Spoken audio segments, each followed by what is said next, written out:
मी निघालो ट्रेनने फिरायला, पण माझ्याकडे पैसे नसल्यामुळे पूर्ण हालत गंभीर झाली होती. तर विषय असा आहे, मला जायचं होतं आज मित्राच्या घरी फिरायला. ते कुठं मी समोर सांगणारच आहे. भाऊ मला सोडायला आले होते गोरेगावला. इथून हेडामध्ये स्टेशनवरून मला प्रवास सुरू करायचा होता आपला समोर.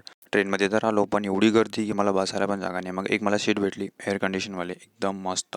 खूप वेळपर्यंत वाट बघितला, पण काही सीट भेटली नाही. एका स्टेशनवर सीट भेटली. ट्रेनच्या प्रवासामध्ये चिकी आणि विमलवाले नाही भेटले तर मजाच नाही बुवा. छोटीशी मुलगी होती, ती काहीतरी खात होती. तिला बघून मला पण भूक लागली. पण विषय असा होता, माझ्याकडे पैसेच नाही आणि इकडे ऑनलाईन घेणारे कोणीच नाही. एक कसातरी मुलगा आला. तो म्हणते की मी ऑनलाईन घेतो. मग त्याच्याकडून चिकी आणि पॉपकॉर्न घेतला आणि कसातरी भूक भागवला. प्रवासामध्ये सगळ्यात जवळचा आणि भूक भागवण्याचं साधन म्हणजे चिकी पापडी.